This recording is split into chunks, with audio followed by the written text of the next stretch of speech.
श्री स्वामी समर्थ. जयशंकर. बऱ्याच वेळेला घरामधलं वातावरण अचानक बदलतं. अचानक भांडणं होतात, वादविवाद होतात, उगाचच घरामध्ये चिडचिड होत असते. याचं कारण आपल्या घरातील नकारात्मक ऊर्जा असू शकते. घरातलं वातावरण नकारात्मक ऊर्जेने जेव्हा भरतं तर ते कसं होतं, कधीतरी आपणच निगेटिव्ह विचार करत असतो, नकारात्मक विचार करत असतो. आपण म्हणतो ना, वास्तू तथास्तू म्हणते. तर त्याचप्रमाणे आपल्या मनात चाललेले नकारात्मक विचार किंवा कधीतरी आपल्या घरी कोणीतरी येऊन जातं आणि त्यांच्या मनात काय विचार चाललेले असतात तेही आपल्याला माहीत नसतं आणि आपल्या वास्तूमध्ये ते त्यांचे विचार किंवा त्यांची ती एनर्जी आपल्या वास्तूमध्ये राहते. ह्या पद्धतीच्या वातावरणामुळे आपल्या घरामध्ये एक नकारात्मक ऊर्जा तयार होते आणि नकारात्मक ऊर्जा जर आपल्या घरात तयार झाली तर यामुळे अचानकच घरात वादविवाद, चिडचिड, भांडणं अशा गोष्टी होतात किंवा आजारपण येतात, अशा गोष्टी होतात.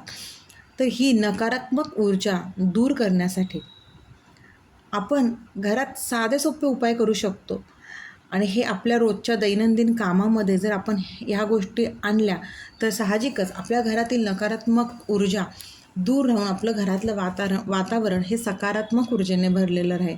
सकारात्मक ऊर्जा घरात असणं खरंच गरजेचं आहे आणि नकारात्मक ऊर्जा घरात येणंही स्वाभाविक आहे, कारण का आपल्या थ्रू पण आपल्या स्वतःकडनं पण घरात नकारात्मक ऊर्जा येऊ शकते. म्हणूनच कधीही आपण विचार करताना तो सकारात्मक विचार करावा, नकारात्मक विचार कधी करू नये, कारण वास्तू तथास्तू म्हणते, ही गोष्ट मात्र लक्षात ठेवावी. आता आपण काय उपाय करू शकतो ज्यामुळे आपलं वातावरण सकारात्मक राहील आणि नकारात्मक ऊर्जा घरातनं दूर होईल? सगळ्यात आधी म्हणजे आपण जेव्हा फरशी पुसतो त्यामध्ये खडे मीठ घालावं, खडे मीठ घालून फरशी पुसावी. आणि दुसरं म्हणजे आपल्या उंबऱ्याच्या इथे सकाळी आणि सायंकाळी दिवे लागण्याच्या वेळेला भीमसेनी कापूर जाळावा. शक्यतो भीमसेनी कापूरच जाळावा.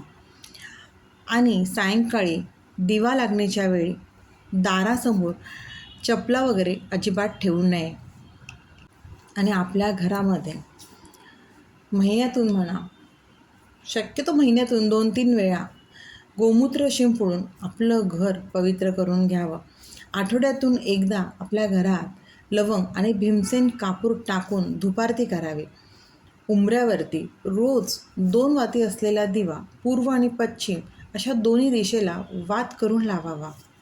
आपल्या घरात कालभैरवाष्टक स्तोत्र याचा पाठ आपण नेहमी दिवे लागण्याच्या वेळी करावा, कारण का कालभैरवाष्टक पण हे स्तोत्र असं प्रभावी आहे की ह्यामुळे नकारात्मक ऊर्जा, जे काही नजरदोष असतील, बाहेरील बाधा असेल, ह्या सगळ्या दूर होण्यास नक्कीच मदत होत असते.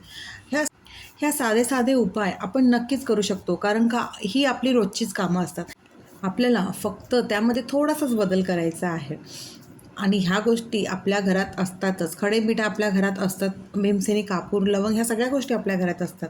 म्हणूनच आपल्या घरातील वस्तू वापरूनच आपल्याला आपल्या घरातील नकारात्मक ऊर्जा दूर करायची आहे आणि आपलं घर सकारात्मक ऊर्जेने भरायचं आहे. सकारात्मक ऊर्जा घरात असेल ना तर साहजिकच त्या घरात प्रसन्न वाटतं.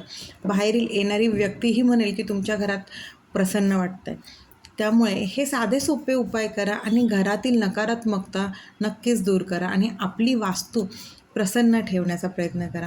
आणि आपण आपल्या स्वामींची नित्यसेवा तर करतच असतो. जर नसेल करत तर आपल्या स्वामींची नित्यसेवा तर करा. काही नाही तर सतत नामस्मरण महाराजांचं आपल्या वास्तूत झालंच पाहिजे. त्या नामस्मरणानेही, आपल्या स्वामींच्या नामानेही आपल्या घरातील वास्तू सकारात्मक ऊर्जेने भरून जाते. त्यामुळे हे साधे सोपे उपाय आवर्जून करा आणि आपल्या घरातील सकारात्मक ऊर्जा वाढवा. श्री स्वामी समर्थ. अशक्यही शक्य करतील स्वामी, अशक्यही शक्य करतील स्वामी.